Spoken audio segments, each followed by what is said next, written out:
we'll have this discussion. Discussion? What discussion? This is a discussion combustion. Coming to you from Denver, Colorado, this is Discussion Combustion Podcast with your hosts, Kevin Batstone and Arthur Raw. So many questions. Like first of all, my one will just be consistent because there's so many podcasts. If they're trained to hear you every Tuesday and then you're not there Tuesday, you know who's there? Fucking 1,000 more people. Correct. It's like a story that Wayne Newton told when I was in Vegas about if you can call into work anytime you want. If you're in his band, you can call into work. No, don't need to say shit, but just know he has to replace you that night. And then if he replaces you that night and that person's better, you're done. You're done for. So those people, no one would ever miss a day of work because you had to live in fear, true. which has probably fucked up some families and stuff. But I thought that was a great story of like just put the fear in somebody.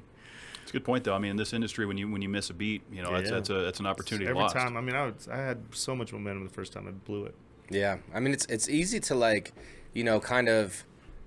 When we first started, it was like every 2 weeks. We would drop every 2 weeks. But then that 1 week we would take off, like I would sense that, like, you know, we would kind of get checked out. Like you kind of lose some of the listenership too. Well, we didn't know what the fuck we were doing, though, Brent. Honestly, like when we stepped into this thing, I mean, we told this story a few times. We literally, our first episode we recorded on a cell phone. Yeah. Propped up in the corner. It sounded like shit. You know, it looked like shit. And we're like, we don't know what we're doing. Yeah. Had no idea. We don't know. But you know, at times I get burnt out. But back then there was no money in it. Now, I mean, this is not that. I mean, there's just so much. I think it's the future. I've been telling people that forever. But now there is like some gold at the end of the rainbow. Where the old days it was just like, let's just talk. It was good for the ego. Get to talk to my friends. Yeah. Free therapy sessions every Wednesday evening is what we do here, basically. Well, and Stern, I feel like, kind of set the bar for, you know, that old school sit down, talk radio. Rogan obviously took it to a different level. Burr stepped into the game. You know, those guys that were there early really kind of solidify what podcasting is, what it looks like, how to be real, put it out there. That's what I always liked about it, Brandt, was we can just sit down. I can tell you a story about when I shit my pants a few weeks ago. Like we're just sharing good stories, Shit, right? I got one of those too. Those are the shittiest stories. If you know what I'm saying? Yeah, man. Oh God.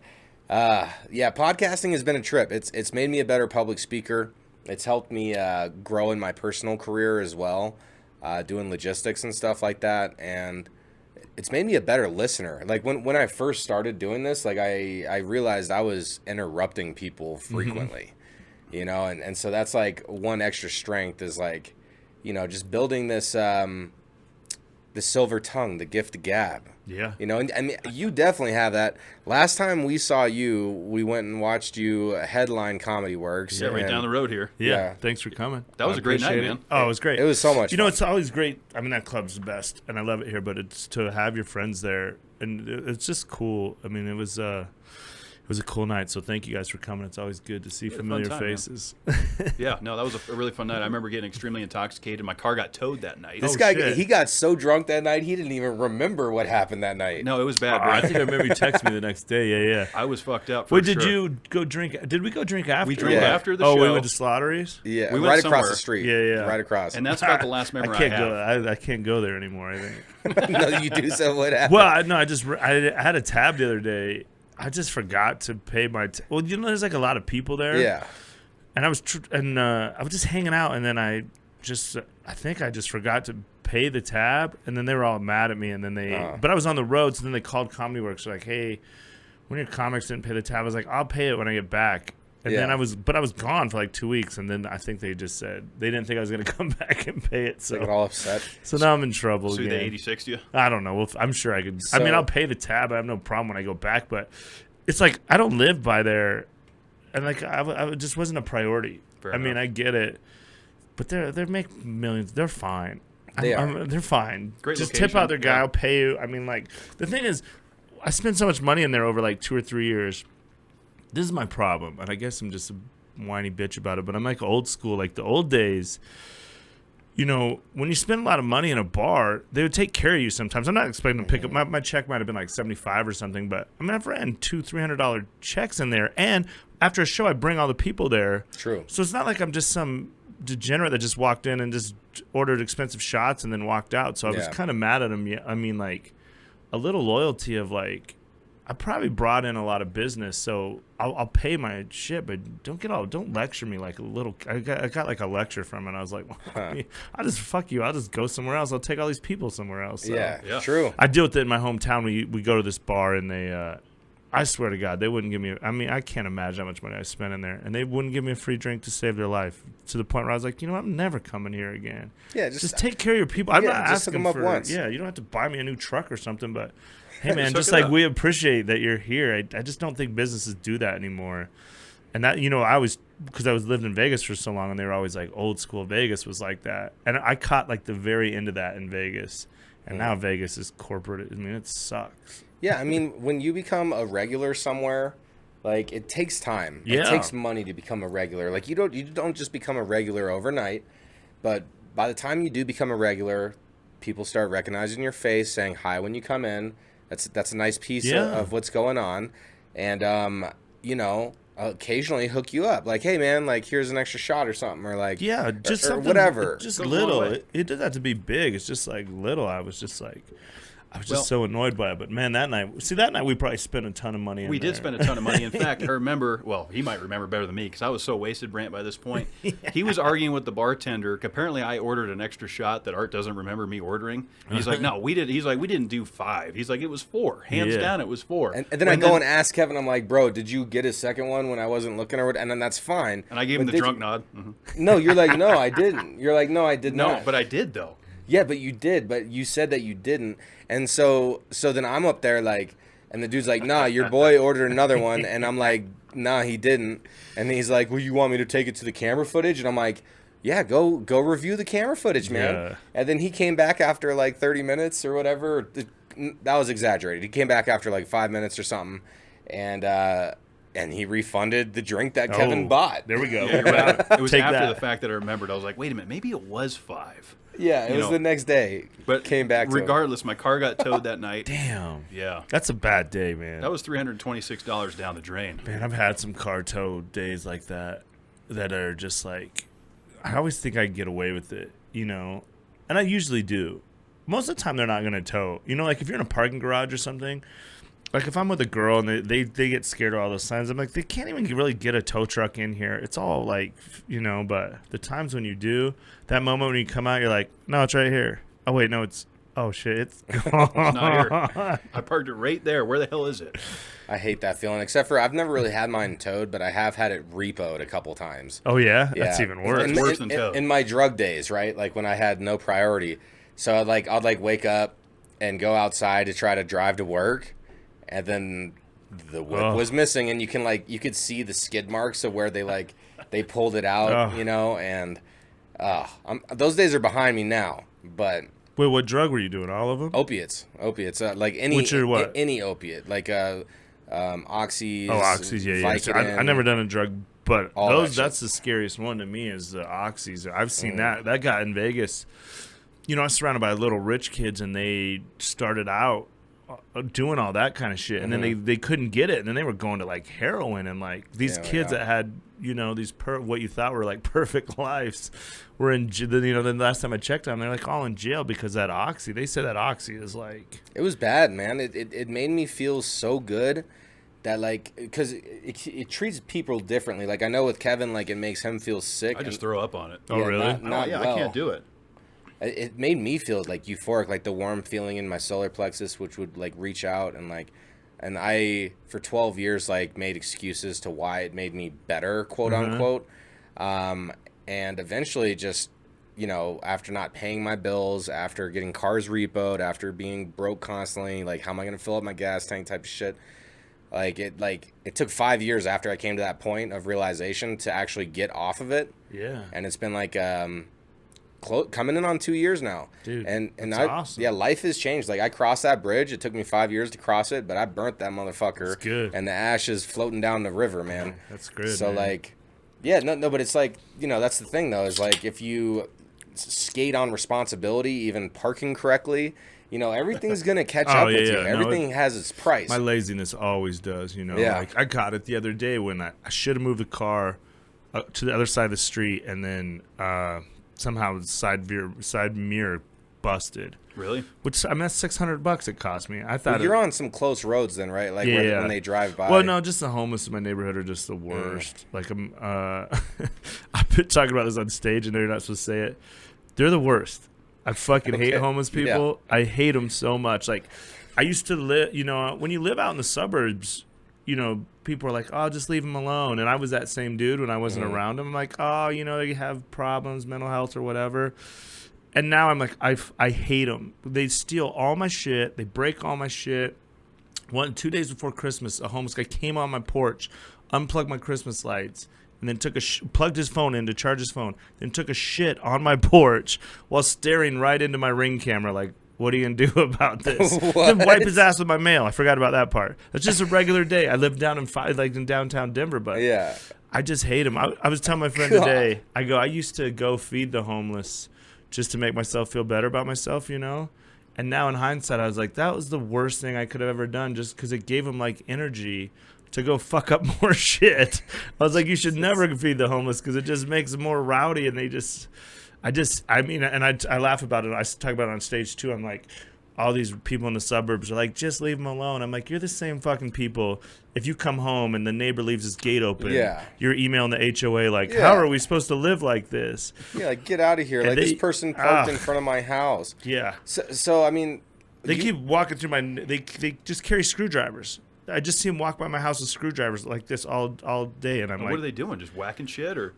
They just to like defend themselves, I assume, but they just break shit. They just mess shit up, man. I never thought I would be this person that when it comes up, it's like a trigger for me. I was like, oh, I fucking hate them so much, and then people look at me like, because I saw one time on Twitter or something like, the way you treat homeless people shows what kind of person you are. I'm like, yeah, that's from someone who just doesn't live anywhere near homeless people because they just fuck up all your shit. I don't know how I'm ever going to be like cool with them because they do. I mean, needles all over the yard. Anytime my girl's walking down the street, just yelling absurd shit. I mean, she couldn't even walk. Catcalling your girlfriend and but stuff. Just like the most aggressive, like, I want to fuck you in the ass. Not like, hey, beautiful, like the whistle and shit. Nasty. Just say, let me take a bath with you, bitch. Like crazy shit. And I'm like, what am I going to do? Go fight a homeless guy? I mean, we just keep walking, but I was like, yeah, it's my new rant that I got to kind of get rid of because certain people I'm around are just like, whoa, that's aggressive. And I'm like, you don't get it. That's the thing, though, is like,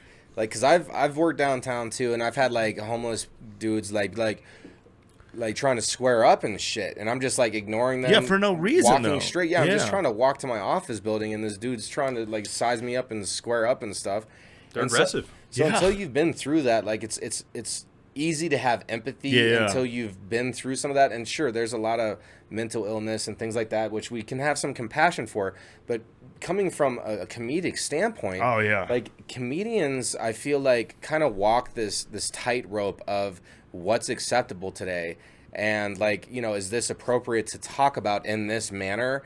But that's the thing, is, like, it all should be appropriate to talk about. Like, you should be able to make jokes about the homeless people saying obscene things to your girl, or like pooping and on your and staring at the ring. When I start talking about it, they get a little nervous, and then the more I dive into it and tell all the awful stuff they've done, I think it hits a little bit of like, oh my God, you are dealing with a lot of, and I get it. I mean, my life's better than theirs, but man, but at this time when we're all working so hard, everything's expensive, we're all trying to survive. I don't have $1 billion from them just to fuck up everything. If I have a bike, gone. Amazon packages, gone. Yeah. Just shit all over my yard. Just like I said, break off that side mirror. A lot of times when I do a show, I get $50 or $100 to do a show. That's 6 shows I got to go do to fix my side mirror because they saw their own reflection or some crazy shit. I'm just like, ugh. Yeah, when you put it in perspective like that, it's hard to have sympathy for a lot of these assholes.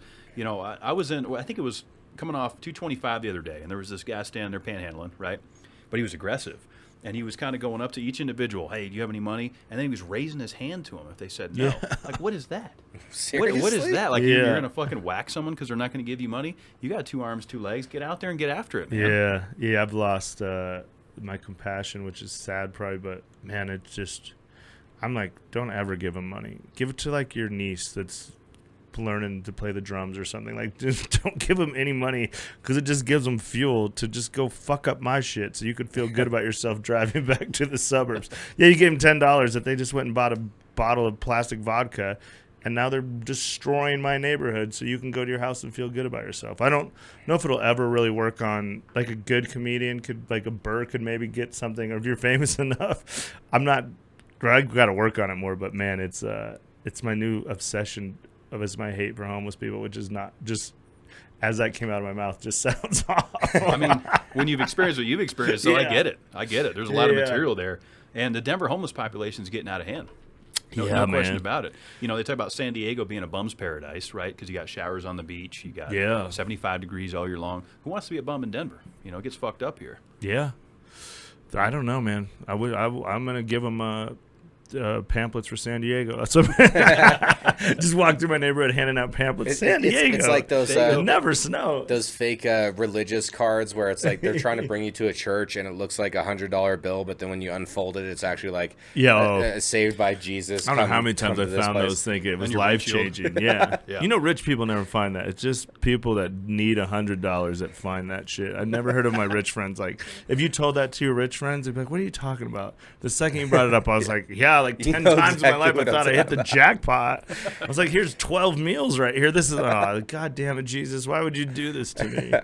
But it's like, it's kind of like your responsibility though, man, like as a comedian, like, because comedians are like, I feel like you're kind of in this like the sector of being brutally honest and making light of all the tough things, right? So homelessness is definitely a tough issue. Yeah. And I think it's a good piece and a good bit. And it's like people who get offended. Like, I was at this one comedian show this one time, and I forget who it was, but it was open in the Stapleton area, and the couple next to me, the partnership next to me, whatever, it was a skinny girl and a fat girl, right?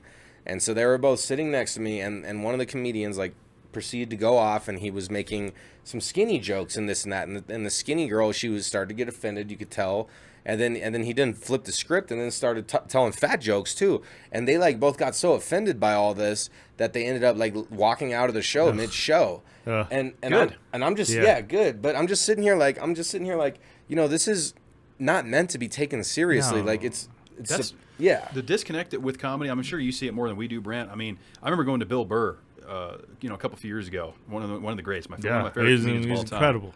And walking out of the show, I was just still laughing over the jokes, and people behind us were like, "I am so offended right now." Like, well, why even subject yourself to the show? So I had that happen to me the other day. I was going to the airport to go do a show somewhere, and so my Uber driver, this just annoying ass girl, I told her I was a comedian. You know, a lot of comedians say they never tell. I always tell because I love. That's what you do. I love it. Like you guys say I'm podcast host now because you love constantly. It's like a generic TED Talk, but you should. When you're proud of what you do, you're gonna say it. I always say you need to find a job when you're walking through the mall. When the mall kiosk person stops you, you know you don't want the shit. You know how annoying it is. They're gonna say, "Hey, what do you do?" And you're going to say it because you're fucking proud of it, where other people would. But so anyway, I'm just so proud of being a comedian. So I say I'm a comedian. And then she tries to start being funny. And then she's like, and she was just making just dumb jokes. And I just laughing or whatever. And then she was like, "Hey, should I look up your comedy?" I was like, "Yeah, sure. You know, it's easy to find."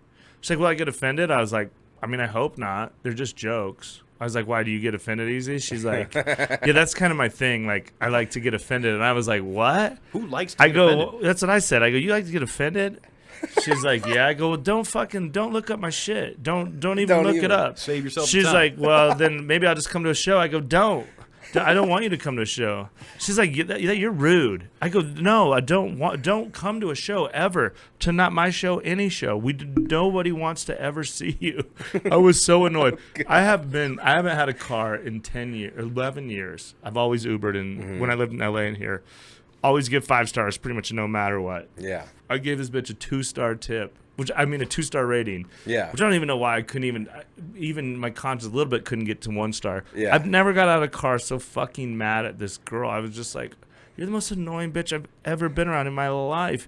She's just like, I just like to get, you like to get offended? Like, what are you, you're the problem with everything. Some of these girls are addicted to drama. Like I'm not going to name any names or exes or anything like that, but like, some of them are addicted to drama. Like it's straight up their thing. Because here's the thing. Here's another premise that never works in the fucking comedy club. That again, like Bill Burr would probably destroy. But these people, the woke people, they're just like ugly, unfuckable people. This is my real theory, that they have to get upset about something because when they're leaving the show, they have to go bitch to the manager or somebody because that's their last chance to have human interaction with somebody, because they just suck as people, and then they just go home where nobody wants to talk to them, and then they just like whine on the internet. But they're just like, there was a super woke show last week at Comedy Works, and it was just like, it was just so dumb because again, it's like, it was this lesbian girl, and she's just like, my straight friends, like they like straight white dudes, they're just like, do you guys like scissor all the time? Or like, I'm like, bitch, we know how gay works. First of all, I watch more lesbian porn than anybody probably. I know how lesbians work. And the crowd would just laugh like, oh yeah, these straight white people don't know about gay people. I was like, we all know about gay people now. It's like not, it's a norm. Yeah, we know we all have gay friends. It's like, and they would just laugh. And I was watching, I was like, this is the ugliest fucking crowd I've ever seen. I was like, there's not one fuckable girl in here. And then there was like a dude with a mustache, and he was wearing a dress, and he had a sweet mustache. Yeah. And just like a shitty dress on. Okay. But everybody would walk by and like, oh, I like your dress. I was like, this dress sucks. His mustache is like, he worked hard. This is like a shitty dress. But everyone was scared to be like, hey, nice mustache, because you don't know what you're dude. Right. Or like, I mean, he had a mustache and then a full dress, but I was like just sitting there going, oh, you guys are all just trained to compliment him or her on the dress. But I was like, this dress sucks. I was like, that is a good mustache. Everyone's so conditioned to like give compliments and not even criticize the situation. Like, look, this could be better. This dress could improve. The mustache rules. Yeah. Let's dial this in. Good mustache, whatever you identify as. That's sweet. But I was like, this dress is a shitty dress. But yeah, it's starting to come back. That's guys good. Like Burr and Rogan, and people shit on Rogan. It's so stupid. Like, who shits on Rogan is people that don't watch him. People on The View. Because, but I listen to him, and he's openly just like, I'm just an idiot. Talking to my friends. I don't try to change it. He opened up the comedic skit like that. He's like he even straight called out his own audience. He's all like, look, if you're taking medical advice from me, then if you're taking in the first place, let me look right in the camera. Whatever I say here, I'm just trying to be entertaining. I don't want to make anybody mad. Exactly. I don't want anybody. This is just, we're on a podcast. Yeah. I'm a fucking idiot. I don't know anything. And what I know is probably 100% wrong. Don't get mad about it. We've always went like, we're really good at opinions here. Yeah. Pretty much. And I've defended Rogan many times. I'm going to do it again because all these people trying to piggyback off of fuck Rogan train, right? Specifically The View and all those crusty cunts over there. Excuse my French, but Kevin. Well, listen.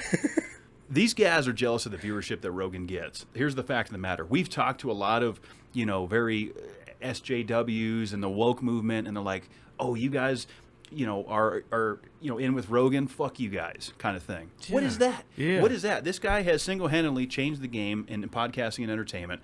Sits down, has real conversations, has created a tremendous platform that we all love and respect. Yeah. And people are jealous of it, Brandt, and they want to say, "Fuck this guy. He's not a doctor. This, that, and the other." And meanwhile, they're pulling episodes, they're censoring his content, and I'm not going to stand for it. Yeah. No, I'm with you, man. I defend it now. It's like.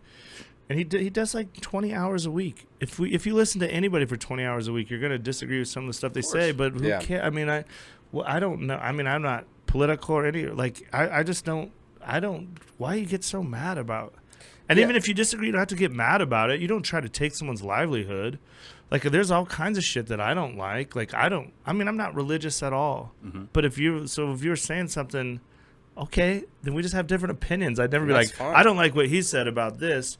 Let's make sure he loses his job. Let's try to cancel what are you talking about? It's fucked up, man. So I'm not like quite 100% exactly the definition of woke, But here's my Ugly. my general Very ugly opinion on it. Is I feel like to respect others, like that's kind of the foundation. I feel like the foundation of the woke movement is rooted in a place of positivity where it's like let's treat everybody the same. But just like everything, there's like extremists. Yeah, but why right? treat everybody the same? Like you guys are very nice to me right now. You invite me in, we do the podcast, you give me beers, you come to my shows, you support my life.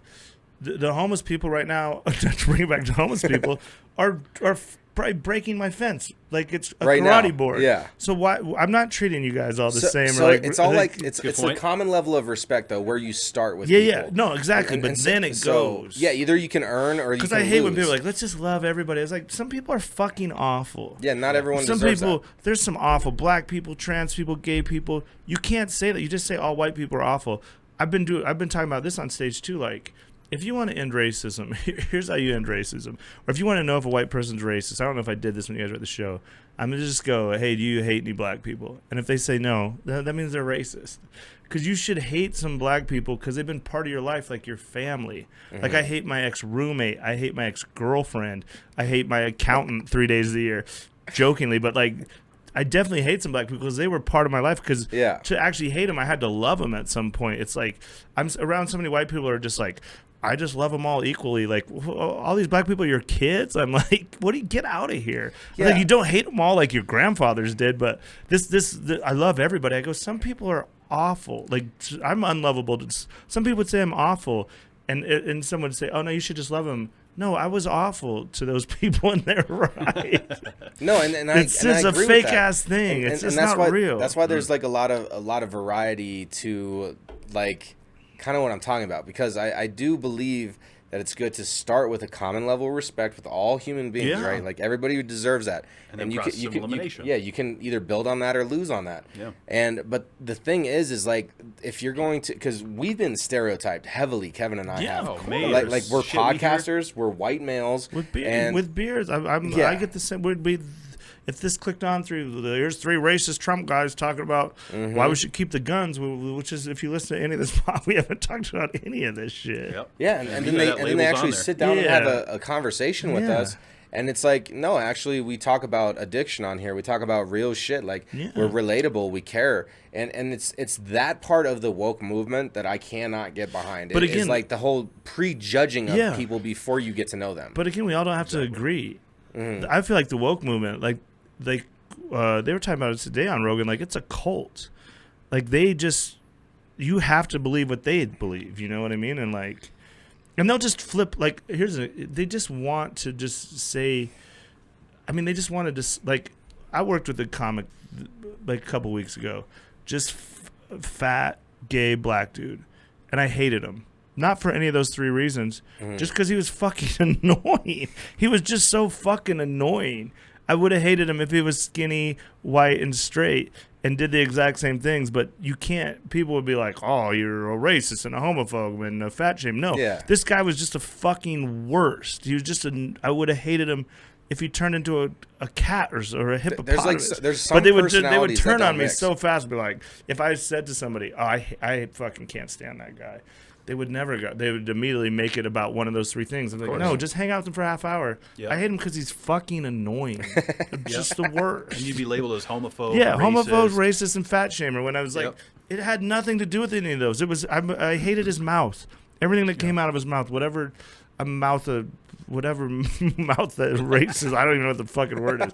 I hated just everything about his mouth, and it was the worst. Yeah, there's definitely some people on this planet that like I am the exact opposite of, and it's just like when you meet them, like you can just sense the tension. Yeah. You're like, I don't like you, and it's because you're a pretentious fucking asshole, basically.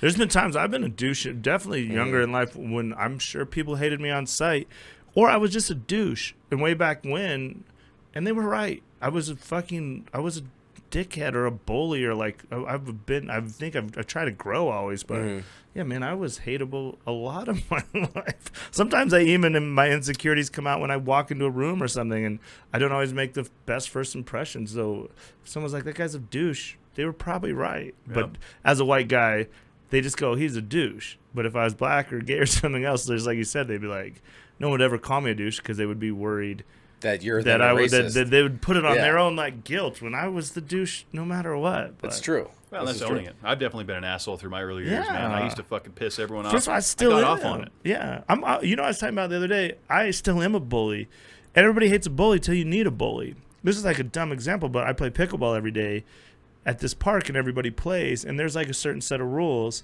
that everybody follows. But then sometimes people come and try to bully and not follow the rules, and then everybody goes, "Where's Brandt? Where's Brandt? We need Brandt." It's like, oh, you want the bully when it's kind of bully the other bully, but Yeah. you guys are so anti-bullying. But the second someone's not doing what you want, you guys are all passive-aggressive pussies. Yeah. They won't say shit. Then you're like, where's our bully now? Now Where's we the want straight our shooter at? Yeah, where's our bully? And the thing is, I'm not even a bully.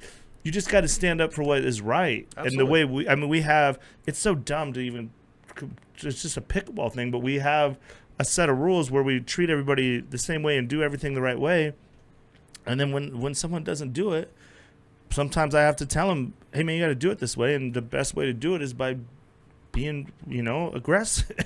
Well, and that's Because they try that soft shit and that People doesn't gotta work. learn. People Yeah. gotta People got to learn. Well, they got to be, there's a difference between constructive criticism and hate, right? And picking on somebody, right? And I think everyone confuses that. Oh, what do you mean you're questioning what Yeah. I'm doing? You're an asshole, right? And all this shit. And these are the same people that I think are the biggest hypocrites, too. We're going back to the, the woke movement and a lot of these people. I think they're hypocrites. Yeah. Because I've heard more evil things come out of their mouths towards individuals like us in this room than I have from guys like us. So it's like, wait a minute, you claim you're the party of the people and we love everybody except for these motherfuckers over here. Except for the second you don't do exactly what they want you to do. Exactly. Which is crazy. But then they've taken it, which I think maybe it's always been like that, but they've taken it to another level now that they just try to ruin your whole life. It's too much, man. Instead of disagreeing. Like, if I do something, you don't like it, they go, that guy's a douche. I wouldn't do that. But you don't go, that guy's a douche. Where's he work? Yeah, like let Where's me his go fuck up mom? this Yeah, guy's money. where's his kid go to school? Do I know the principal there? Can I take him out? Like, what are you talking about? Yeah, that's too like far, that's man. an overinvestment and negative energy. Like, it's okay to disagree. Like, it's impossible for every human being on this planet to agree with each other's opinions. Like, that's never That'd gonna be boring. happen. That'd be the worst. It would be super boring. And we lost touch with that too, though, Brandt. I feel like social media we talk about that a lot on the show, how that's fucked with everything.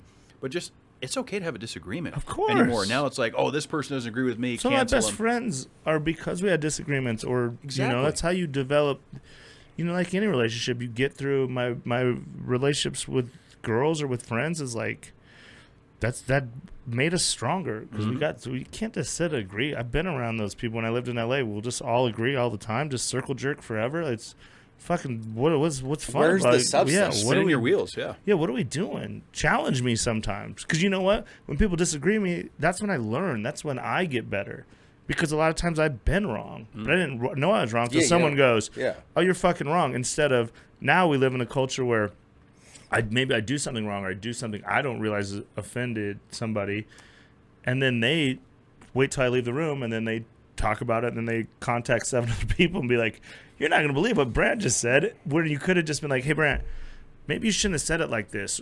Even something simple like that. Or maybe the way you said it, I misinterpreted it. But instead, they're fucking... Okay, so you just touched on one of my biggest pet peeves is when somebody is too scared to approach you directly about something that they disagree with you personally with.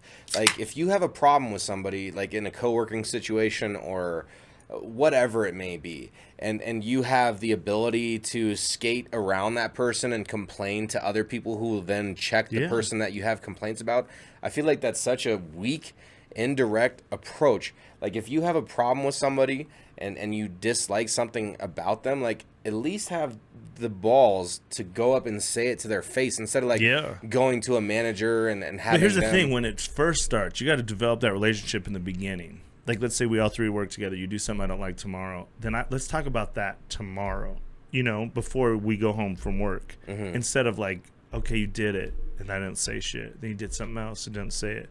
You did something else. And then it just builds, and then there's like this real, like when it was just like, if you address the first one, then we maybe never get to the second, third, or fourth one. That's true. Like, that's it's true. just so. How are you supposed to know that But that's bothering everybody's somebody scared if they to never? death, though, of like what Confrontation. Everybody's scared.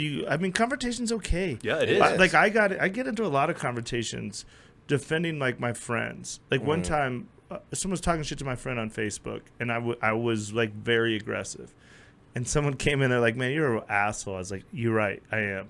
If you're mean to my friend, I'm a fucking asshole. I don't know you, and I'm going to defend my friend. And so if you want to call me an asshole, that's fine, and I am a fucking asshole. For and sure. I was okay with it. And my girl's like, oh, man, everyone thinks you're an asshole. I go, oh, it's okay.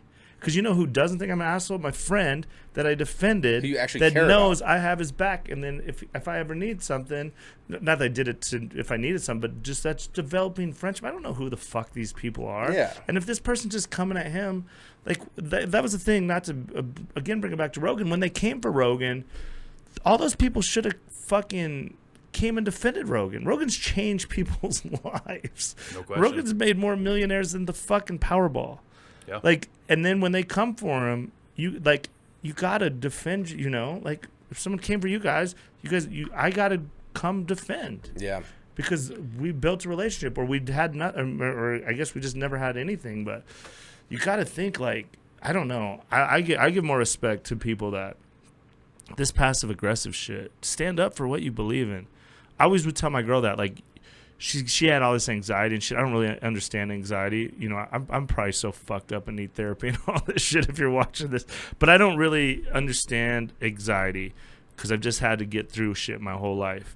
But I'm like, babe, just when you go to sleep at night, you go right to sleep because you know you did nothing wrong. Mm-hmm. Don't overthink this shit. Just do your best every day. And if you mess up, then say sorry. It's another thing. As I've grown, I've learned to say sorry. But I sleep fine every night. That's what I always say about my dad. We've talked about my dad on here, and anybody who knows me, my dad's the worst person in the world. My dad's the greatest bullshitter of all time. And I'm always like, but he can't. There's one thing you can't bullshit, and that's sleep. When you lay down by yourself at night, you can't bullshit.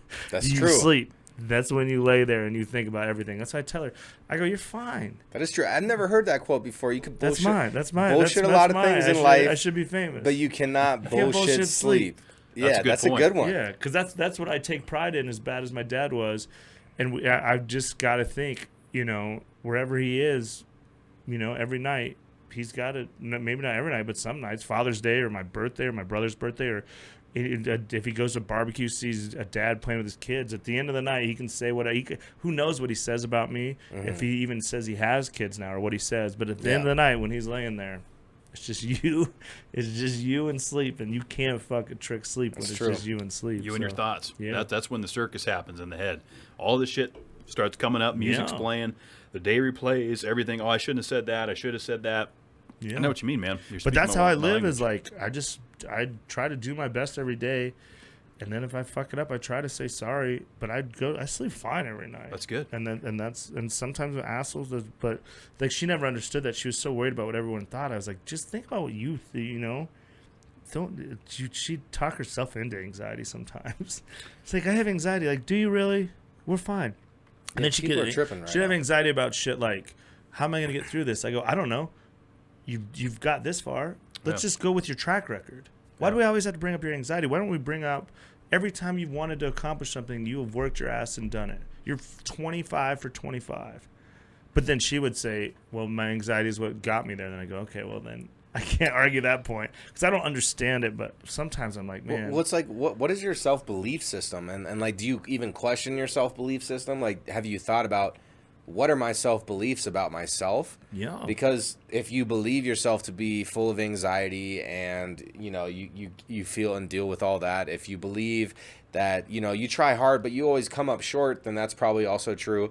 It's like the self-belief system is extremely important. And like, I don't think most people do that. I don't think most people sit there and actually think like and process, how am I thinking about myself right now? Well, that's what I say all the time on here, Arthur. People will do more to avoid pain than they will to gain pleasure.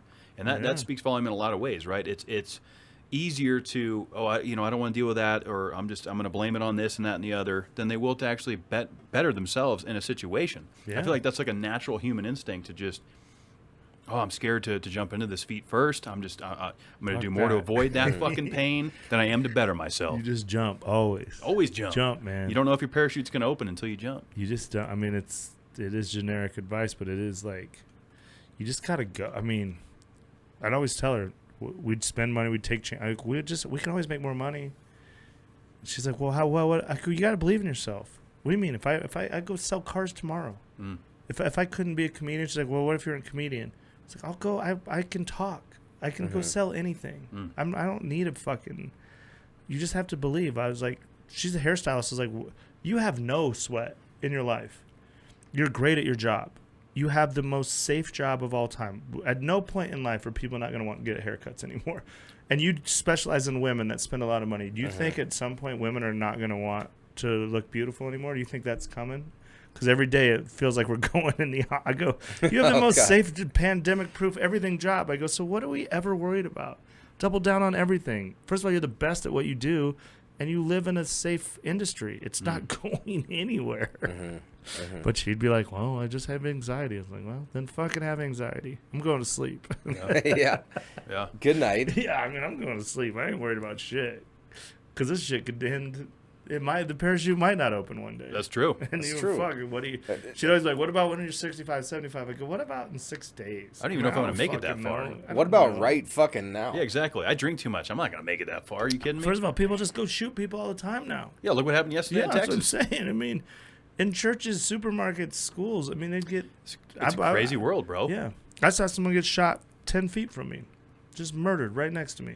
Thought I was going to die. Was that off of like 5 Points area? No, at the Comedy Store. I remember you telling us that last time you were on. Yeah. In L.A. Oh, yeah, Guy just came up and shot a guy right next. I was like, well. And I mean, I had enough time to duck down and then like cover the girl that was next to me. But I turned my back like this, like, well, it's a wrap. Because I just thought he was naturally going to just kill me. And he could have. That's a scary moment, bro. He was just an assassin. He was just going to get, it was some gang shit. He was just going to get that dude. But if it was some crazy dude. I mean, all this homeless shit. That's why I'm strapped, man. Yeah. That's why I'm strapped. Look, like me too, last time you were on, I was not strapped, and now I am. And honestly, it changed.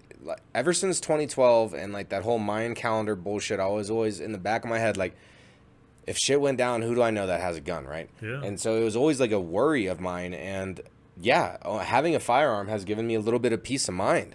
It really has. Yeah. And because I know that there's some crazy motherfuckers out there, trust me, and they're strapped. So why shouldn't I be? Yeah. You know, and that's just, look, this planet is not an easy ride. It's not an easy trip. Like, it's kill or be killed on the field, bro. Like, if you go out into any field where there's insects and birds, like, it's a field of death. And it's going down out there. It's a battlefield. Yeah. I mean, every day. It's You don't scary, know what's going to man. happen, man. It's scary, but yeah, I don't. But and then on that, I was like, well, you can't worry about it. I'd always tell her that, well, what are we worried about? If they're gonna kill us, they're gonna kill us. Yeah. Trust me, if they're gonna you can't stop it. I mean, you could try, Sure. but like if someone, if people are always like, well, if you want to rob someone's house, like I was like, I haven't locked the doors. Like, okay, but if they know what's in there, they're gonna come get it. This is scary. This is a different time. It is. I mean, all we can do is just be prepared. Yeah, You know? be prepared and then just be cool. Yeah. Yeah, and enjoy it as much as you can. Yeah. I mean, this is something I talk about constantly on this show. And so I know for the listeners, I repeat a lot of things, but I always like to retouch on things with my guests. And, like, life is to be lived right now. Like, it's meant to be lived in the present because, sure, we can learn from the past and we can look forward to the future, but we're living right now. So, like, this moment with you across the table, Kevin to my right, running this board and shit, like, I'm consciously like aware that I am enjoying my life right now. And I feel like people miss out on that. Like people don't spend enough time like really trying to appreciate everything that they have. Like if you have all four limbs, like you should be appreciating that. Like if you could go on a walk, you should be appreciating that. Like it's not always easy to like when I fucked up my ankle and I couldn't walk and then I realized I didn't have mobility. Like that fucked with me a little bit. So there's so many things to be thankful for and to enjoy in the present. And I feel like that's, when people have anxiety or whatever it is, like there's no room for anxiety of something that could happen. Like something's happening right now and that's to be lived in. Or something could happen bad, but something could happen good. It just depends how, I mean, I just believe. And that, I mean, you just got to believe you can get through it. Such generic advice, but I mean, I just wake up. Fuck, man, I've had some ups and downs, but I mean, it all worked out. If you, Yeah. I just always believe, and if it doesn't, then it's a wrap anyway. What are you gonna So do? true. Once it's over, then it's over, man. Fuck it. You can't dwell on it then. Yeah, and you don't know what tomorrow's going to hold. Like we said, it's we all want to plan for the future. Oh, my retirement, and this, that, and the other. But it's like, what about right now?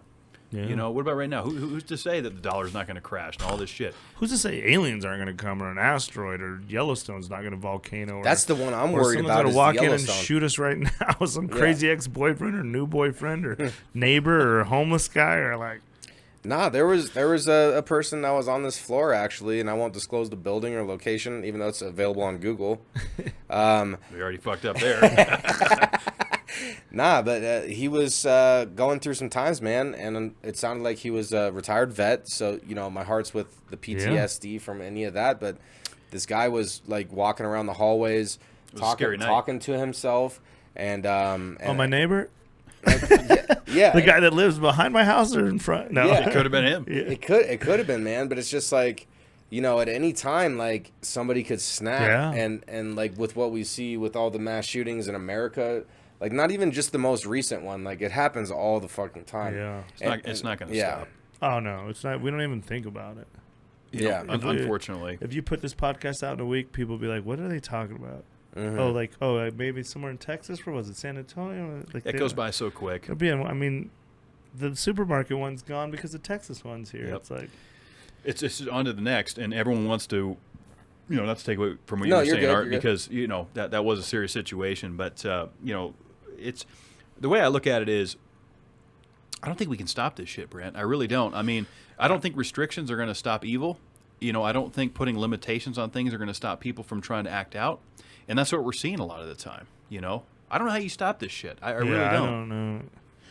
That's above my pay grade. Yeah, I mean, there's a black market out there, and if somebody really wants to acquire a firearm, they can get it illegally. Like, it's not that hard. Like, if you want to pay for pussy or dick or whatever, like, you can find that, and it's Anything you illegal. want. But like, It's much better though. there's an avenue. Do that. Yeah, That's I better will than say I cocaine. don't understand the AR-15 thing, like the big assault rifles, and a lot of my friends have them, and it always just comes back to I got to defend my family, which I get. You always want to defend your family, but I don't understand how these kids get though. I don't understand it, and we don't have to have a gun because I don't understand any of that shit. But it seems to me like these assault rifles are very aggressive for an 18-year-old to have. Even my friends in Wyoming, they just have safes full of guns to protect their family. I go, but what are you gonna fight off fucking 1,000 people? You need probably one gun or maybe two guns. I don't know. I've just never been a gun guy, but I'm not a gun guy because I fuck shit up. So I don't do guns or hold babies because anything else in life, I could fuck it up and I can talk my way out of it. But if I make a mistake with a gun or if I drop a baby or do something with a baby, That's permanent. It's a wrap. Yeah. So anything else, so I'm just scared of guns. I can see you now. Somebody is like, oh, uncle or whatever, this and that. Can you hold my baby? And just no. Once they're like, so if I do it, a lot of times, I love kids. I'm really good with kids because I think I'm a kid. Every kid loves me, but I don't really fuck with kids between birth and like 18 months too, because I can't really, can't show my magic when they're 2. If you saw me around a 2-year-old, I could fuck any stepmom in the world. I'd never fuck a girl with kids because I would fall in love with the kid, and then I have a problem of like I like the chase of like, I'm bad at relationships, but I've avoided relationships with kids with the single moms because I would just love the kids so much. But I don't mess with babies or anything because they don't laugh at my jokes or any of that, but they're just fragile. Like if you, so babies and guns. I can talk my way out of anything else. Other than babies and guns. Yeah, anything else I could fuck it up and I could usually talk my way out of it. But you make a mistake with a gun or you drop a baby, you're in big trouble. It's big trouble for sure. See, whereas I'm terrible with kids, I'm terrible with babies, but I'm good with guns. Yeah, see, me and you're opposite. Yeah, I got the AR-15. You have training. I'm a gun guy. Yeah, but so you have it. What do you need it? Well, you just have it because you like it, or I love shooting it. It's the most accurate rifle I've shot. I've shot shotguns. I've shot 7 mils. I've shot a lot of different weapons, and I love the AR-15. Smith & Wesson is what I own, just because of how clean and smooth you shot my AR. It's just a fun rifle to shoot. Yeah, I get that. So, but do you need it? Like, Do I'm need not it? a gun guy, so These are good questions. would it be like again, I don't understand guns. I'm scared of guns. But couldn't there just be like a place where you could go shoot it? Because you can't use an AR-15 for like hunting, right? Or Yeah, like, you can. Yeah, you could take down a deer. I mean, it's a 223 round, so I mean, it'll definitely take down a deer. Oh, really? Would I take a deer down with it? Probably not. But because that's the only rifle I have for hunting, I that would be think like my a option. single bolt action rifle would well, be a fun to 7 mil, hunt like a with. Remington 7 mil, Yeah. that's a pretty common hunting rifle. But you can hunt with it. But how many guns do you have? I have 2 guns. Oh, so what would you say they're for? Just protection mainly and fun and like Protection, fun, just a fun sport. I mean, I look at it the same way. yeah, I I look never at think like of the sport part. yeah, because I mean that's what it is. It's a fun time. I mean the AR, we take it to the range. We have fun with it. It's super I expensive bet to it's shoot. badass. Yeah. It's super expensive. The rounds are, We'll very pricey. we'll take you shooting. Oh, man. I'm scared. I mean, if you I'm want to. good. we I'm would take good. you though. We would. Come for Like a I said, I'll DCPC gun fucking shooting. spin around and shoot up. I just fuck up. Like again, I just know my strengths and weaknesses. I Yeah. can't have that That's kind respectful. of pressure of like. But you've done shooting before, no? I mean, Yeah, being no, from Wyoming. I've shot guns, but I'm just scared of them. But I'm also Yeah. scared of like fire and like I just have weird fears. But yeah, I just don't. I just have never. I just wasn't raised around guns, and I had like 2 gun experiences in my life: getting robbed in my house with a shotgun, and that then other watching dude. someone get murdered. That's pretty intense. So I guess I have more. I mean, I went shooting. One time I went shooting. I was dating this girl, and her dad took me shooting on the range, and I wanted to impress him, because we're shooting rifles. But I didn't hold the gun right. Okay. And then I had the biggest fucking bruised arm because it fucked done my that. arm all up. But I was too proud to tell him like I'll just tough it out and shoot it all wrong, and I was all fucked. I have a great Great. picture of my arm, just huge bruise, but yeah, I don't get it, man. I mean, I get it, the fun part, but here's the thing. Okay, maybe you're responsible. Wait, do you have one too? Yeah. So you guys are I responsible, have a but pistol, then, yeah. but if someone robs you, that's probably, or how did was it hard to get the AR-15? no. Do you think it should be harder? No. Okay, well, so because, I'll disagree with you on that one. well, I mean, let me state my case first. Yeah. I mean, every firearm has the same capability to take a life. I will Well, say that's that. not true. Well, yeah, sure it does. Like a 9mm and an AR-15. Oh, to take a life. Yeah. Okay, yeah, I agree with that. But we're talking about any life's value. I mean, I was like, okay, you can kill one person, just don't go kill 17. But I mean, I got 16 rounds in my Glock mag. Your 9mm. Yeah, so I it's mean, like- yeah, but then what's an AR hold? it depends. How I many mean, could you shoot? So usually, so when I bought my AR, it came with a 10-round magazine, right? And then I upgraded to a 30 and a 40. Just So you can because shoot. I can shoot 40 out of the AR in one magazine. So then someone would say from the other side, you use it. Well, you like it for fun though, but for protection, you're probably not gonna have to shoot a person. If someone came at you, it's probably not gonna be 40 people. Well, and or I'm probably not going to use the AR for home defense, right? Because I have my 9, right? So my 9 is my home defense protection weapon, and my AR is my fun, can I shoot 100 yards accurately weapon.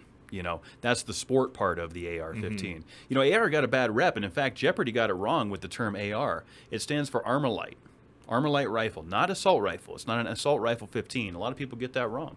And that's what gave that rifle the bad name, because AK-47s Well, what are gave it still the out bad there. name is these mass shootings. Well, of course. Yeah. But a lot of people take AR and think assault rifle. They immediately think those two things. No, of course. That's I have no idea. I thought the same thing too. yeah. Yeah. A lot of people do. And look, unfortunately, it's only an assault rifle if you assault someone with it. And that's kind of the way I look at it. And that might be cold. No, it's the truth. Right. Because, I mean, I've owned one for years. Yeah. And we use it for sport. So it really depends on the individual. Now, going back to your original question, I am open to, revisiting some different laws. Some different background checks, really expanding that, closing some loopholes. I think there is things we can do, but I don't see how that's going to stop evil. I really don't. Yeah, but we should still, because you can't just always say, well, the black market's going to get it, because that is true. This is unsaid. But the limiting the black market would be better. But how do you do that? We'll make them less Accessible? less accessible for people, because the black market comes from, you guys are responsible. You're not going to sell them. Well, I mean, in your old days, you would sell it in a drug pinch or something, right? Oh, dude, I sold. So that's I sold why my blessed but microphone that I used to. You should have record rap never songs. had a gun at that point, and you No, could have easily got Good point. a gun. That's a good point. Yeah, I So could've. that's why, this is a perfect example of you are doing everything right, and you, of course, now are doing everything right. But at the time, you could have both walked in and got the same guns. When you're right, yours is for sport and fun, and you're responsible. But yours would have been fucking. I can get 20% what I paid for it, but you're only going to sell to. Because I'm sure the people were hanging out at that time, and then the drug dealer is going to trade use it. Mm-hmm. I'll trade the Glock for drugs back in the day for sure. And so my whole thought process on the gun regulation thing is just treat it like a driver's license. Like you have to take a test, you have to go hang out with an instructor, and they need to watch your safety and make sure that you know how to operate this thing. Because a vehicle is similar to a gun. Yeah, it could take a life easily. But wait, would you be good with that or no? I think I'd be good with it. But the only thing I will say is I don't think it's going to stop what we see. And I look it's not going to stop that. Well, I don't think we can stop anything, but slow it down maybe, or like. I just feel like, you look at Chicago as an example, one of the strictest gun law, restrictions in the country, and we see more murders there by handgun than we do in any other city. But that's like a different world. Gang violence, that we should also care about, but we don't. We can't be having little kids get shot. No, it's terrible. I mean, like, it's all. We should just talk about something fun, but because you're like, well, these gangsters don't need to get shot. But I mean, like yesterday is like. It's a sad day. Yeah, it's a I don't very even have sad kids, day. but if I had kids, it was like hearts to all the families that were in Uvalde, Texas. By that. It was a terrible situation. Yeah, I don't have the answer, but I don't think, like you said, it's good stuff to talk about. But it's good to talk about it, right? Rather than just jumping to but again, get rid of them, keep them. This goes full circle to what we start with. I don't know if I'm anti-gun. I'm just not a gun guy. You guys are pro-gun. But that doesn't mean like fuck you guys on the side. It's like let's learn. I just. I didn't think about the sport of it. No one ever talks sport. It's just I got to defend my family. Which, again, how are you going to argue with that? Mm-hmm. Well, that's the easy go-to, right? With two. And I can never argue that. If my friends that have these big guns, they have a 6-year-old and 8-year-old that I love spending every second around. So they go, "Why do I have these guns?" And they'll say these two right here, and I'll go, "What am I going to say? Fuck me." How am I going to argue that? Like with guns, you're just dealing with the human element, and like humans make mistakes and do the wrong thing, and it's just like. But that's just what I said. That's why I don't fuck with guns, because I make the most mistakes. Yeah. So they should. But you know that about yourself, though, which is good, because you're like, look, I probably shouldn't own a firearm. Yeah. And I could do something stupid. I always do stupid. That's my whole career. You're bound to do something. Yeah, I mean, I just know, like I said, I can do, if I do, as long as it's not a little baby or a gun, anything else stupid we could fix. Yeah, we'll wrap up the gun conversation with, like, just if you're around firearms, somebody that owns firearms, just make sure that they're practicing safety and correct handling. Like, you never put your finger on the trigger unless you're ready to pull that trigger. Which, to be fair, I think most people do. Mm-hmm. Trigger finger discipline is a huge thing. But not everybody I know, but most people in my life, they had to take the class and did certified, and which all we that. did. So But I mean, no one talks about that, because it's what we always talk about. The train runs smooth. No one wants to talk about that. We only talk about when the train crashes. And as far as the laws and the questions you're asking me about that, I think the red flag law that we have here in Colorado is good. I support that across the board. Basically, what that indicates is if you feel that somebody's mentally unstable and shouldn't own a firearm, you can call into your local authorities, and they will put a block on that. And they will keep an eye on it. And some people would say that's anti-2A. I'm a huge 2A guy, but I do support that law, because that's an opportunity to stop what we saw happen. Yeah. Yeah. Well, we'll see. I'm a water gun guy. It's crazy. I'm a Super Soaker guy. Oh, Super Soaker 2000. Pump it up. I mean, dude, it was, I remember seeing the creator of the Super Soaker, and this guy looked like he had so much swag. Yeah, I mean, I love that Super Soaker. Well, there were so many. Those things are badass. Well, we were water balloon guys growing up. I mean, I was writing about this yesterday. Like, I'd never done a drug, but my drug was like getting chased. It's embarrassing. Like, there's times when I was like mid 25, 26, like water ballooning cars and getting chased by fucking what was probably like 19 and 20-year-olds. I remember one time there's like a crabapple tree where I was from in my hometown, and that's just like endless water balloons, and nothing better just like a car driving by and smoking it and then running. And I remember I was running one time. We smoked this car, and then there's like 3 of us. We split off. I was 26. I was still like an adult. I was probably 22 or maybe. And then I fucking was hiding in this pine tree, and I could hear these 3 fucking like probably 18-year-olds like, we think he's over here. I was like, oh my god, I'm an adult fucking laying in a tree because I just crab appled a fucking car. But we would throw. I love getting chased, man. That adrenaline is like, I don't know what drugs felt. That's a close. I mean, I should never compare my water balloon hobby with your oxy hobby. So but it's addictive. Oh, I fucking love it. So the chase, like you're running from something you did. Like someone's coming after, like, come here, motherfucker. Like that chase.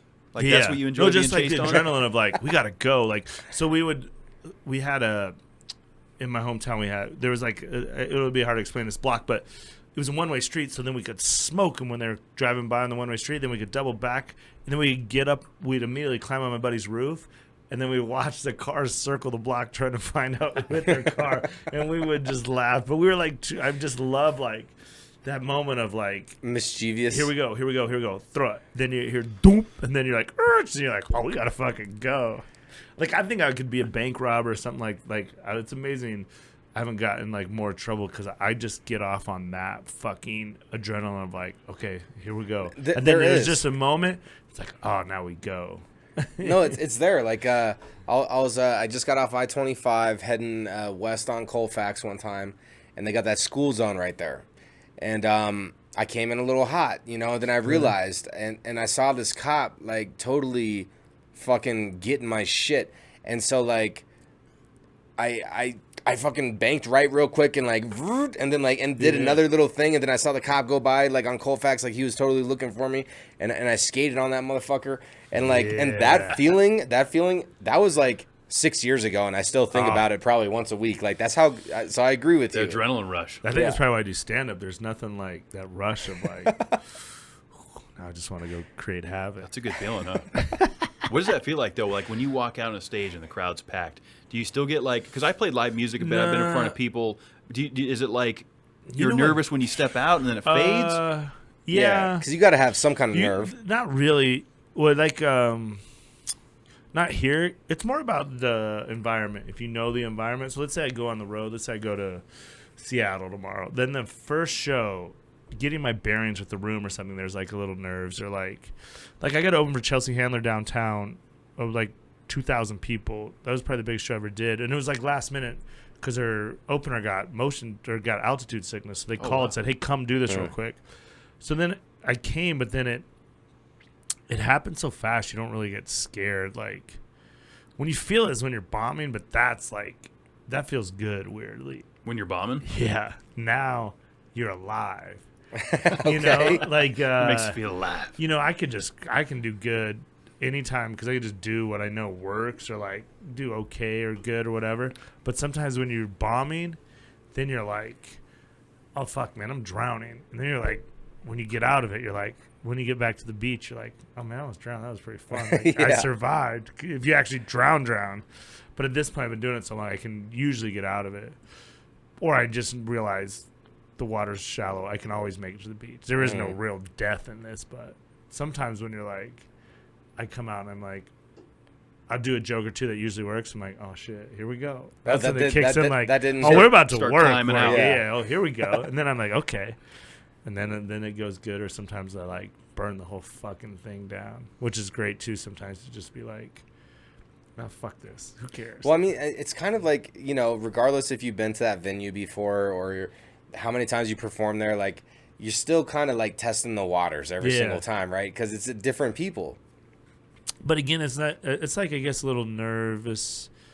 I guess a little bit, but it's like you just know you'll be fine. I've been doing it long enough, I'll be fine. It's like if I went to a batting cage, like I'm gonna be able to hit. It might come out fat. I might foul a few off or something. I'm not just gonna always go in and hit home runs. But I was like, I know how to hit, so I'm gonna figure out how to fucking figure it out. But when I was in the beginning, it was nerves, but now it's like you've been doing it long enough. Yeah, you kind of know. Because once again, I know no matter what I do, if I get a standing ovation or I bomb, I mean, my check's usually written before the show. So no matter what, you already know the outcome. To crush, but it's like, whatever. And it's just a numbers game. You just go do it again the next day and the next day, and then it's not. People think it's so much scarier than, when people ask me like, how do you do it? It's so like, it's not fucking hard. Yeah. It's just reps. It's like anything else. If you want to get good at it, Repetition's some other skill. Like golf's hard to me. People would be like, golf's easy. I was like, yeah, because you played 10,000 holes, or like the Malcolm Gladwell thing. Like, comedy, it's not that hard. Because, like nurses are like, not to be generic, or like when I would go perform for the troops, they'd be like, thank you so much. I can't believe what you do. I'm like, I don't do shit. I just did some dick y'all are out here jokes. fighting And shit. you guys sent me some Coors Lights on stage, and drunk fucking Hector came over. We did a tequila shot, and then I did one more dick joke, and I don't do anything. Like, I'm not a fucking hero at all. People just have such a stigma about, like, I'm sure you have people in here that don't know what a podcast is. Countless times they're like, what do I do? I'm scared. Like, it's not fucking, it's just a podcast. Yeah. Just be yourself.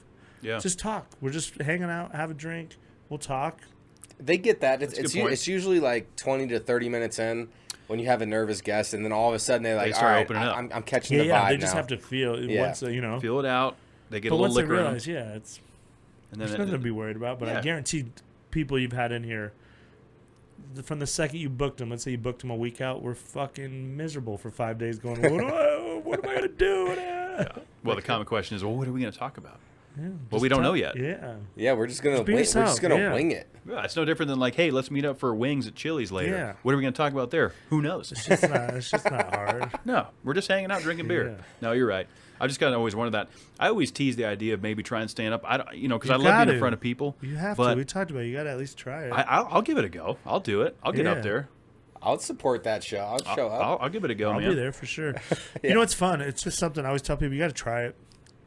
Because it's the coolest thing in the world. And like, I want to be in the NBA, or I want to be in a band. I don't have those talents. But anybody can be funny.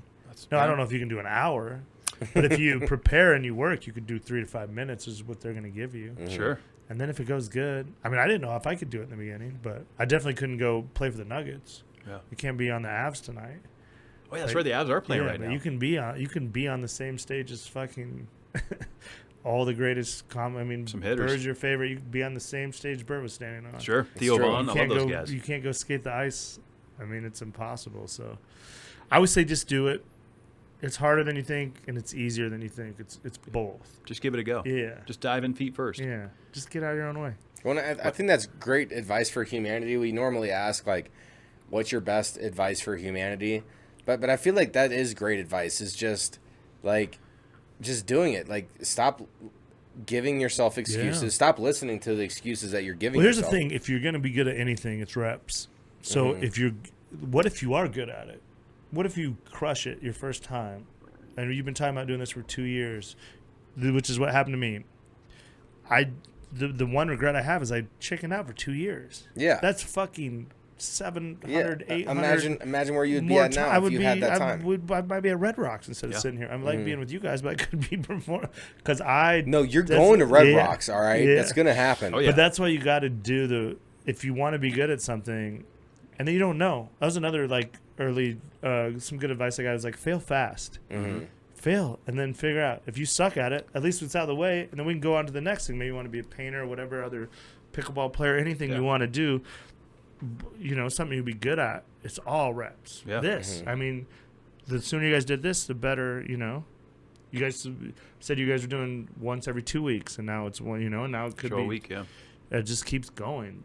But if there's a million people that want to do a podcast. A million people that shouldn't do a podcast. It's true. But let them do one to find it out. You know what I mean? You're right. A lot of people jump in and then they fail. And shit, you don't know if you're going to fail until you jump. The worst thing you could do is just fucking 10 years from now be like, I still might do it. Like, what? Fucking do it. Oh, yeah. Get off the couch already and if fucking not, start moving the feet. If not now, when? Fucking own it. Yeah. That's what we like to say. But it's just reps, man. Whatever you want to do, the more you do of it, that's how you get good. There's no, like, there's no fucking easy button. I was always looking for. I'm easy. writing this book. I'm writing this. It's motivational book, but it's like an honest book about, and it's called The Elevator's Not Coming. Because when I started out in comedy, I just wanted to go straight to the top. Mm-hmm. I didn't want to take the stairs. I Googled. This was crazy. I tell this in the book. Like, a lot of people come up to me and be like, "Yo, how do I get on? I want to be a comedian. How do I get on the Tonight Show?" I'm like, bro, you worry about how to get on a show tonight. Mm-hmm. You're 10 years from the Tonight Show. And when I started in anything I've ever done, podcasting, writing a book, stand up, I always Google like, how much does Joe Rogan make doing podcasts? Who's Joe Rogan's manager? How did Joe Rogan get a Spotify deal? How do you get a book agent? How do you get on the New York Times bestselling list? Which is good to have dreams, but that's before I even wrote a fucking page in my book. Yeah. I always spent so much time figuring out how to get to the top when it's just do the work. Just go. The elevator's there. The stairs are here. Just go to the fucking stairs. Because here's the thing. This is good advice. There was times I took the elevator, but you don't want to go to the top because you're not ready. No, you that's got to true. go up every level. Every step. Like when I got to LA, they were like, hey, you want to take a meeting? I took meetings with people, important people, but I didn't know what I was doing. So then I just wasted their time, wasted my time, and then when I learned enough about the game, I was ready to go take those meetings. They didn't want to take the meetings because they would go, we took a meeting with him. He didn't know what the fuck he was. It was bullshit. I spent so much time Googling shit that does not fucking matter when I just got to work. Just do the work. Put in the work. It really is so generic. Elevator is not coming. Take the fucking stairs. Yeah, always. That's solid advice. And here's the bro. thing. I like that. There's so much to the book. I won't give the whole book, but like the elevator breaks sometimes. The stairs never breaks. Stairs are you there. can't build That's an elevator. true. You can always build stairs. I like this You can analogy a always- lot. There's a lot to it, but it's the truth because I just always, and then and not to give it all away, but then the elevator does come, and it's when you make it to the top of the stairs, and it takes you right back to the bottom, and now you know to start at the stairs. But it's just from my own experience of like, I had to go to each floor to learn. I had to learn about the game. Like you got to study. The fact you guys came from a basement last time to here is from hard work, but you studied the game. How do I do a 4-camera shoot? Where do I do this? What do we do with the sound? Everything that these people can't see watching. You got to learn all that. You couldn't just go right to Joe Rogan and go, hey, man, I want to do a podcast. He'd be like, get the fuck out of here. You don't even know about anything. You got to go to each floor and then learn the game. And then when you get, half of the shit's luck, but then you get in front of Joe and you're like, then you could talk to him and go, hey, or that's another thing in the book. It's like when you're starting a podcast, let's say you got to Joe, you go, hey, this is where we're at in the journey. This is where we're trying to go. And then Joe can go, okay, I remember when I was at that point in the journey, this is what I did, this is what I would do. Now, the next time you see Joe, you made a connection where it's like, oh, and then Joe say, where are you guys at? Then you go, oh, now we're here. We did what you said. We had this little hiccup. Yeah, Joe we fucked up I there. didn't even think about that. I would have told you that, blah, blah, blah. Or in my book, I compare it to a marathon. When someone comes up to a guy running a marathon, it's like, hey, man, I'm going to run a marathon one day. And the guy running a marathon is like, okay, cool. But instead of coming up and going like, hey, I've been training for a marathon. I'm worried about my nipples bleeding, like hydration and this. and then he goes, okay, do this. This is what I did. This is a mistake I made. Then the next time you see that guy, he'll go, hey, how'd the marathon go? You go, I did this. And then you go, I'm going to do another one. And then maybe that guy will go, I'm actually doing this one. Come do this one with me. But the worst thing you can do is go, hey, man, I'm going to run a marathon. And you go, okay. And then you give me some advice. Then the next time you see me, you go, hey, how'd you do? You go, oh, I didn't run it yet. I think I'm going to do the next one. You're just Kicking the can down the you hall. Get the fuck out of beat it. Yeah. I invested in you. I gave you my time. I gave you my knowledge to try to help you, and you still didn't do it. So don't give me another, well, I didn't do this one, so I think I'm going to do the one in San Diego next year. Okay. Nah, that's when you're just you like, ain't doing yeah, that's shit. like, okay, cool, man. Yeah. Gone. Yeah. Gone. It's all about, you just got to It's so level, true. level, It's level so true, up. man. Yeah. Everything that you're But saying is everyone so true. just wants to go. Me, I'm the most guilty of it. Like I said, I always just Googled fucking how to, How to get there quick. how to get there quick. It never works. You got to take every step. You Yeah, skip man. a step, you might slip and fall down a few steps, and then you got to fucking regroup. But I'd rather talk about that. Yeah. So I always tell people, if you want to do stand-up, you got to go do it, because then we can talk about something. Like Sure. you just said, hey, I want to do it. I'm like, okay, we'll go do it. But if you said, I did it, this happened, this happened, this happened, I go, oh, I remember that happened. Oh, that happened. That's a good sign. Oh, that's bad. You shouldn't have done that. And now we're Yeah. talking. And Yeah. again, then the next time I see you, I go, oh, and then you go, oh, man, I did this. I go, oh, fuck, I remember this. This is what you should do, this. And then I'm going to go, hey, man, I'm doing a show right here. Come do a show with me. Or here's my number. Reach out.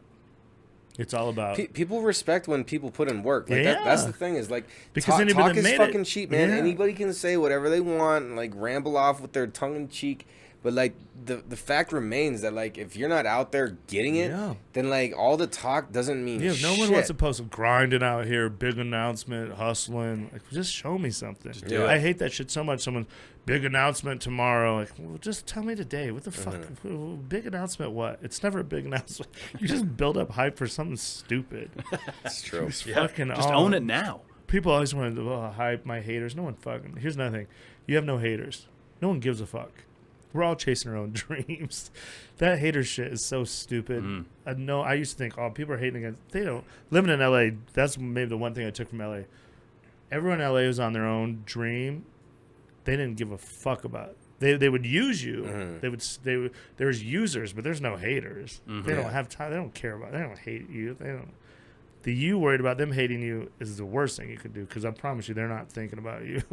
It's They're true. trying to fucking use the neck. It's all Just piggybacking their way off of whatever they they're can. trying to use you to get up, but they're never like, I'm gonna bring this person down. Because if you're really chasing your dream, you don't have time to bring someone down. You gotta focus on your own shit.